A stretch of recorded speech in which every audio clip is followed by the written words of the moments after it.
하나님의 말씀은 히브리서 12장 1절에서 2절까지 말씀입니다. 신약성경 367면 되겠습니다. 히브리서 12장 1절, 2절 봉독합니다.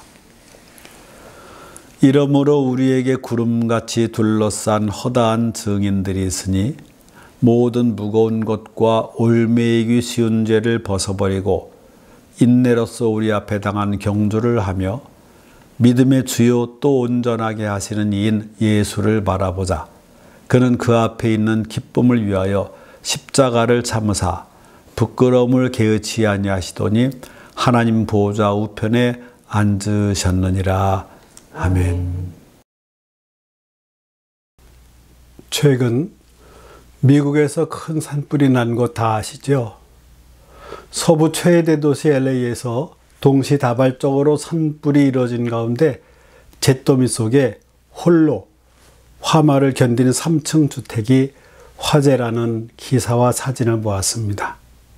해안선을 따라 계속 늘어진 주택 다수가 형체를 알아보기 힘들 정도로 무너지거나 골조만 나온 가운데 꼿꼿하게 서 있는 하얀색 3층짜리 한 채가 눈길을 끈 그런 사진이었습니다. 집주인은 자신의 주택이 불타지 않은 이유로 콘크리트를 활용한 설계를 꼽았습니다.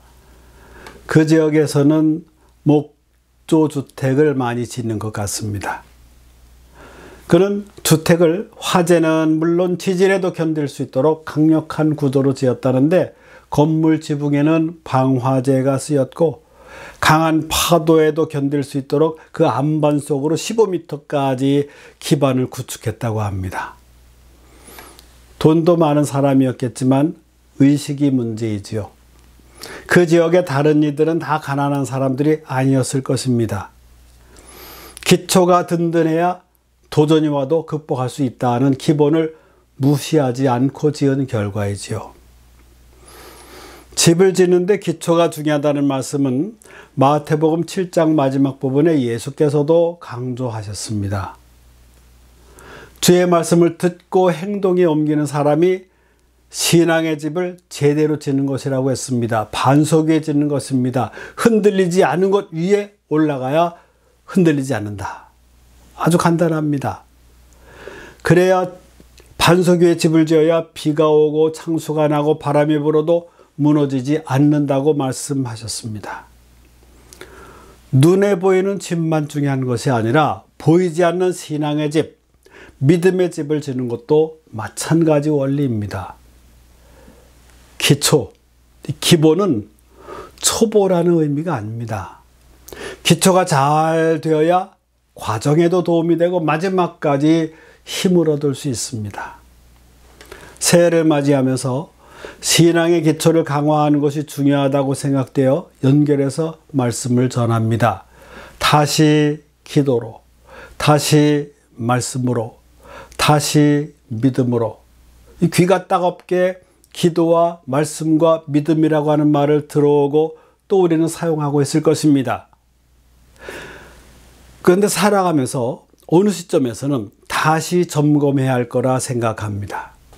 우리는 육을 가진 영적인 존재라서 하나님과의 관계가 그 무엇보다 중요합니다. 하나님과 영적 교류의 통로가 기도이지요. 그리고 영적인 양식인 말씀을 계속 먹으며 살아야 합니다. 그리고 신앙의 대상인 하나님, 예수님, 성령님과 믿음으로 교류해야 합니다.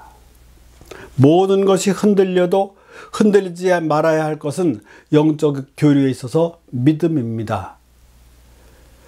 사람들 사이에는 신뢰란 말로 표현하지만 우리 신앙의 대상에는 믿음이란 말이 적절합니다.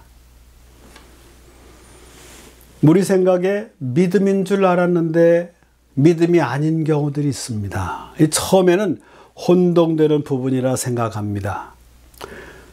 어떤 사람은 신념이 강한 사람이 있습니다. 강해 보입니다. 웬만해서는 흔들리지 않을 것 같습니다. 그러한 게 믿음이 좋은 건 아닙니다. 자기 확신이 강한 사람이 있습니다. 의지도 강하고 정신력도 강하고 그 그런 사람도 이 기독교적인 믿음이 있는 게 아닙니다. 왜냐하면 이러한 것들은 인간 내부에서 생기는 것이기 때문입니다. 기독교 믿음의 출처는 위로부터 옵니다. 에베소서 2장 8절 너희는 그 은혜에 의하여 믿음으로 말미암아 구원을 받았으니 이것은 너희에게서 난 것이 아니요 하나님의 선물이라. 하나님의 선물을 인간의 것으로 공로화하는 것은 기독교 믿음이 아니란 것입니다. 믿음의 근거는 하나님의 말씀입니다. 그러므로 다시 믿음을 정의해야 합니다. 히브리서 11장 1절에 믿음을 잘 정의하고 있습니다. 믿음은 바라는 것들의 실상이요 보이지 않는 것들의 증거니. 믿음이란 어떤 나타나는 것을 확인하는 것이 아니라 나타나지 않고 감추어져 있는 어떤 사실을 바라고 기대하고 수용하는 것입니다.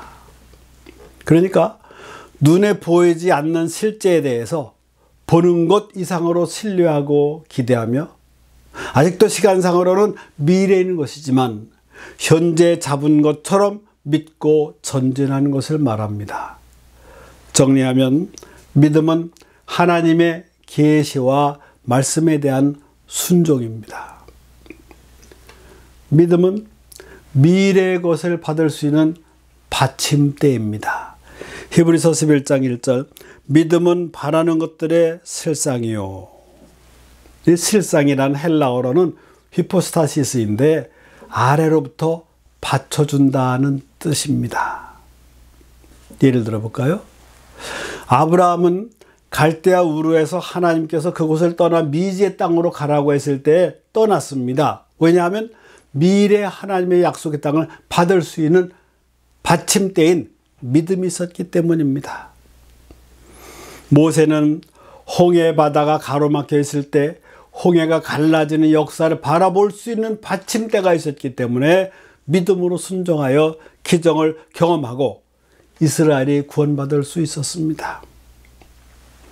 여호수아가 요단강을 건널 수 있었던 것도 요단이 갈라지는 것을 볼 수 있는 받침대가 있었기 때문입니다. 이렇게 믿음이란 미래의 것을 받을 수 있는 받침대입니다. 믿음은 앞으로 전진하는 과정입니다. 믿음의 받침대가 필요합니다만 그것만으로는 부족합니다. 신앙의 과정, 믿음의 경주의 과정에서 히브리서 12장 1절 2절의 말씀을 통해 함축적으로 잘 설명해 주고 있습니다. 이러므로 우리에게 구름같이 둘러싼 허다한 증인들이 있으니 모든 무거운 것과 올매기 쉬운 죄를 벗어버리고 인내로서 우리 앞에 당한 경주를 하며 믿음의 주요 또 온전하게 하시는 이인 예수를 바라보자. 그는 그 앞에 있는 기쁨을 위하여 십자가를 참으사 부끄러움을 개의치 아니하시더니 하나님 보좌 우편에 앉으셨느니라. 믿음 생활을 꾸준히 전진하는 사람이 있습니다. 반면에 어떤 사람은 처음에는 열심히 잘하는데 중간에 왔다 갔다 하는 사람도 있고 감정으로 기복이 심한 사람도 있습니다. 이 믿음의 경주는 장기전입니다. 그러므로 목표를 바라보는 시선이 흔들리면 안 됩니다. 시선이 한결같아야 합니다. 패션쇼에 가보신 적이 있으십니까? 디자이너들이 잘 만든 옷을 입고 모델들이 선을 보입니다. 걸음걸이도 특이하지요. 시선도 그렇고 처음에 관객에 나타난 순간부터 쭉 걸어 나왔다가 다시 되돌아가면서 눈에서 사라질 때까지 흐트러지지 않고 마음껏 옷자랑을 해야 합니다. 그런데 패션쇼에 나오는 모델들이 예쁩니까? 아닐걸요. 몸매는 잘 빠지고 얼굴은 잘생기지 않아야 한답니다. 얼굴 예쁜 모델이 나오면 사람들은 모델이 입은 옷을 바라보지 않고 얼굴을 바라본답니다. 그러면 의상을 알리는데 도움이 안 됩니다. 사람들의 시선이 옷에 가게 해야 합니다. 그래야 효과가 있다는 거죠. 자동차 옆에 서 있는 모델은 어떤가요? 대개 얼굴이 예쁩니다. 또 잘 알려져 있고요. 사람들 호감이 가는 대상이고요. 그래야 좋았던 이미지가 자동차 구매에 연결되는 그런 효과도 있다는 것이죠. 목회자와 교인 사이로 생각의 방향을 바꿔보았습니다. 목회자가 연예인급의 인물로 얼짱, 몸짱, 실력짱 두루두루 구비하면 어떨까요? 그러면 착각들을 많이 하게 될 것 같습니다. 교인들은 예배 시간에 졸지 않고 성도들은 멋있게 차려입고 앉아서 설교자를 호감있게 바라보게 되겠지요. 설교 내용이 귀에 잘 들어올까요? 마음을 집중해서 설교를 듣기보다는 시선을 집중해서 좋아하는 마음이 생기게 되는 일도 있겠다는 생각이 듭니다. 목회자는 성도들이 설교 시간에 이 교인들이 잘 듣는 모습에 스스로 속을지도 모르잖아요. 자기 설교가 꽤 괜찮아서 좋은 성도들도 없고 은혜로 진행된다고 생각할 수도 있겠지요. 목회자는 성도들의 시선을 그리고 마음을 주님께로 향하도록 자기와 끊임없이 씨름해야 할 것입니다. 목회자의 외모를 이야기했지만 능력면에서도 유혹이 생깁니다. 각종 은사를 받아서 목회하면 교인들이 기도받으려고 줄을 섭니다. 굽신거리고 높여주면 처음에는 어색하다가 주님께서 하셨다고 하다가 나중엔 자기도 영광 받는 게 자연스러워 갑니다. 대단히 위험해집니다. 주님께서 다 하셨다고 자기의 모습은 숨어야 하는데 은근히 나도 좀 괜찮습니다. 인정해 주십시오. 이런 마음이 생긴다니까요. 목회자들끼리 비교 심리로 칼만 안 들었지 굉장한 경쟁입니다. 영적인 문제에서도 그래요. 지독한 자기와의 싸움에서 이겨야 끝까지 완주할 수 있습니다. 신앙의 초점을 놓치지 않고 중간에 흔들리지 않고 한결같은 신앙 자세로 경주해야 다 마친 후에 주님의 칭찬을 기대할 수 있을 것입니다. 항상 예수님을 향하여 달려가는 이유가 있습니다. 12장 2절 믿음의 주요 또 온전하게 하시는 분이시기 때문입니다. 여기서 믿음의 주란 말의 의미는 여러 의미가 있지만 시작하다라는 의미가 여기서는 적절합니다. 또한 온전하게 하시는 이라는 말의 의미는 완전자라는 의미가 적절합니다. 예수님은 완전한 믿음을 성취하신 분이십니다. 이러한 이유로 인해서 모든 성도는 예수님을 바라보아야 합니다. 예수님을 향해서 시선을 놓치지 말아야 합니다. 예수님을 향하여 우리 시선이 고정되어 있으면 주님의 사랑을 충만히 받고 살아가는데 주님보다 중간에 다른 어떤 것들의 시선을 뺏기고 마음을 빼앗기게 되면 문제가 생기기 시작합니다. 믿음의 경주를 올바로 하려면 예수님을 바라봐야 합니다. 예수님에 관한 것을 바라보는 게 아닙니다. 예수님을 향한 중간 매체를 바라보는 것이 아닙니다. 아무리 큰 능력자 있더라도 인간 바라보는 거로 끝나면 안 됩니다. 통해서 주님 바라봐야 합니다. 예수님을 바라봐야 합니다. 믿음은 하나님의 선물이지만 받아들이면 축복으로 이어집니다. 믿음으로 인간의 가장 큰 문제인 구원을 받습니다. 믿음으로 의롭다함을 받습니다. 믿음으로 하나님 자녀가 됩니다. 믿음으로 성령님을 모시고 삽니다. 믿음으로 기도의 응답을 받습니다. 믿음으로 하나님을 기쁘시게 할 수 있습니다. 예수님 이외에 초점을 두지 말아야 합니다. 다른 것에 기대하면 반드시 실망합니다. 인간은 믿을 존재가 아니라 사랑할 존재라고 했습니다. 우리의 믿음은 오직 예수님만 향해야 합니다. 믿음의 주요 온전하게 하신 예수님은 십자가를 참으시는 본을 보여주셨습니다. 십자가를 좋아하는 사람은 아무도 없을 것입니다. 고통을 즐기는 사람도 없을 것입니다. 그러나 후에 보상이 분명함을 확실히 믿는다면 십자가를 믿음으로 질 수 있습니다. 믿음으로 출발했다가 도중 하차하는 성도들이 많이 있습니다. 예수님을 향해 출발했다가 세상으로 향하는 성도들이 있습니다. 내 힘만 의지하면 패할 수밖에 없지만 주님만 의지하면 승리할 수 있습니다. 우리는 예수님을 믿음으로 하나님 자녀가 되고 성령님이 우리 안에 내주하시는 은총을 받으며 살아갑니다. 예수님 우리의 구세주이십니다.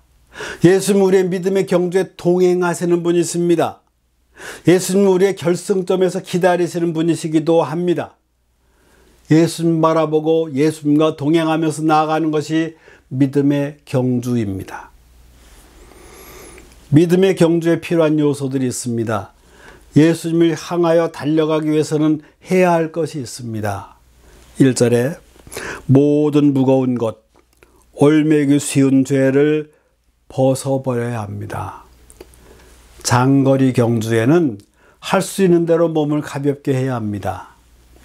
세상에 대한 죄던 것들, 과거에 대한 강박관념들, 열등감 같은 것들을 버려야 합니다. 그래야 자유를 누릴 수 있습니다.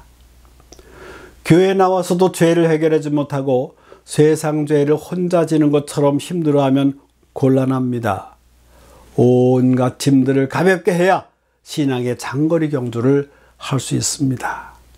그런데 벗어버리기 힘든 짐들 중에 가장 무거운 것이 죄의 짐입니다. 죄는 사람을 얽매이게 합니다. 세월이 아무리 흘러도 자유함이 없게 합니다. 그래서 예수님 향하여 전진하지 못하게 합니다.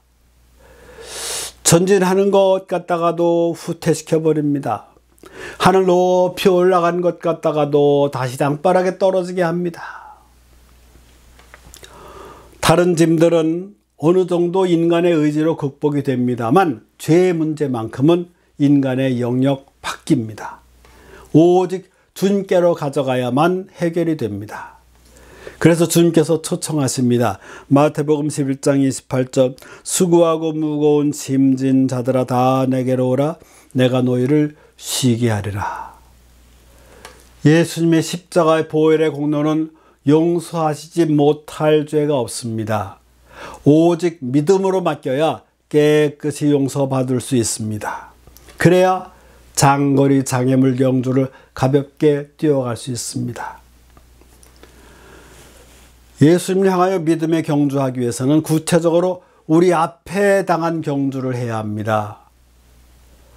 미래만 중요하지 않고 앞에 당한 경주를 착실히 해나가야 합니다. 미래만 강조하다가 현실을 부정하거나 소리하거나 무관심하면 안 됩니다. 한 걸음 한 걸음 성실하게 걸어야 합니다. 기도가 응답되기 위해서는 오늘의 기도는 오늘 기도해야 됩니다. 모아두었다가 나중에 금식 기도하는 것보다 더 중요한 것은 오늘 우리 앞에 기도 제목은 오늘 기도한다는 것입니다. 성도들이 매일 기도 제목을 공유하며 기도하면 더더욱 좋을 것입니다. 성경을 깊이 있게 이해하기 위해서는 오늘 읽을 분량은 오늘 읽어야 합니다. 매일매일의 영양석을 꾸준히 읽어 나가야 합니다. 모았다가 한꺼번에 읽는 것은 소화불량이 됩니다. 하루하루가 모여서 1년 되듯이 하루하루 미루면 1년 그리고 계속 미루는 인생이 됩니다. 어떤 사람 글에 이렇게 재미있게 표현했습니다. 바보들은 항상 결심만 한다. 별로 틀리진 않지요. 시간은 하나님께서 우리에게 각자에게 주신 청지기적 영역 중에 하나입니다. 청지기 영역들이 많죠. 맡겨주신 것들이 많죠. 우리의 몸, 재산, 재능, 달란트, 가정, 자연, 기회 많은 것들을 잘 관리하라고 맡겨주셨습니다. 예수님의 공생의 기간 중에 비중을 두어 강조하신 부분은 사람들의 믿음의 유무였습니다. 사람들이 지위나 업적이나 공로같이 일반 사람들이 중요시하는 그런 기준이 아니라 주님의 말씀을 듣고 순종하는 것을 기뻐하셨습니다. 복음서에 믿음이 없다고 꾸짖으신 경우가 여러 번 있는데 그 중에 믿음을 칭찬하신 경우도 있습니다. 누가복음 7장에 이런 내용이 나옵니다. 유대인을 위하는 선한 백부장의 종이 병든 소식을 듣고 장로 몇 사람이 예수께 고쳐달라고 권유해서 그리로 가는 중이었습니다. 이때 백부장이 벗들을 보내어 여기까지 오시는 수고를 안 하셔도 된다고 하면서 자기는 감당치도 못하겠다고 합니다. 자기도 수하에 있는 사람들을 말로 시키기만 해도 듣는데 그냥 말씀만 하시옵소서, 하인을 낫게 해달라고 말씀만으로 그렇게 청하는 장면이 나옵니다. 이때 예수께서 그를 놀랍게 여기시면서 따르는 무리들에게 이렇게 칭찬하면서 기뻐하셨습니다. 누가복음 7장 9절, 이스라엘 중에서도 이만한 믿음은 만나보지 못하였노라. 이만한 믿음이 있는 사람, 주님은 사람을 믿음이라고 하는 눈으로 바라보신다는 말씀입니다. 믿음이 크면 크게 기뻐하시는 사람이요, 믿음이 작으면 작은 대로 안타깝게 여기시고 의심하면 꾸짖으시기도 하십니다. 예수님은 백부장의 믿음을 크게 보시고 사람들이 집에 도착하기도 전에 병을 다 낫게 하셨습니다. 그만큼 그의 믿음을 기뻐하셔서 금방 은혜를 베풀어 주신 셈이었습니다. 우리에게 이미 주어진 축복의 요소들이 있습니다. 하지만 계속 강화시켜 나가야 하는 의지가 우리에게 필요합니다. 그 요소들이 뭡니까? 기도와 말씀과 믿음입니다. 다시 기도로, 다시 말씀으로, 다시 믿음으로 믿음의 경주를 함께 잘 해가십시다. 기도합니다. 믿음의 주요 온전하게 하시는 주님, 우리에게 믿음을 선물로 주시고 믿음으로 구원 얻게 하시며 믿음으로 기도의 응답을 받고 살아가게 하심을 감사합니다. 믿음의 경주에 우리 시선이 주님을 늘 향하게 하시고 세상의 온갖 유혹을 물리칠 수 있는 강한 믿음과 능력을 주옵소서. 이미 시작한 믿음의 경주에 낙오자가 없게 하시고 서로 격려하며 서로 위로하고 서로 사랑하며 살아가게 하옵소서. 그래야 예수님을 닮아가는 성숙한 공동체가 되게 하옵소서. 교회 머리 되시는 예수님의 이름으로 기도하옵나이다. 아멘. 만복의 근원 되신 하나님, 우리는 하나님 나라 백성이지만 이 땅에서도 필요한 물질의 복을 주시고 구별된 믿음을 표현하게 하시니 감사드립니다. 드리면서 축복이 더하게 하시고 나누면서 더한 기쁨이 자라나게 하옵소서. 우리에게 물질이 필요함을 잘 아시기에 여러모로 채워주신 사랑 감사합니다. 하지만 물질의 노예가 되지 않고 선한 청지기가 되게 하옵소서. 하나님의 것을 성경대로 구분하는 신앙 되게 하시고 주님의 방법대로 성도들의 삶에 구별된 축복을 더하여 주옵소서. 주님을 주인으로 섬기는 가정에 복을 더하시고 하나님의 주권을 인정하는 일터와 삶의 계획에 복을 더하여 주옵소서. 물질이 사용되는 영역마다 하나님께서 주장하시고 선한 결실이 맺어지게 하옵소서. 예수님의 이름으로 축복하며 기도하오며 이제는 우리 주 예수 그리스도의 은혜와 하나님 아버지의 극진하신 사랑과 성령님의 감동, 감화, 충만 교통하심이 믿음이란 말은 많이 하지만 실제로 삶 속에 믿음 없는 것들을 증거하지 않고 말씀을 근거로 믿음을 증거하며 살아가기 원하는 믿음의 성도들 위해 이제부터 영원토록 함께 하시기를 간절히 축원하옵나이다. 아멘.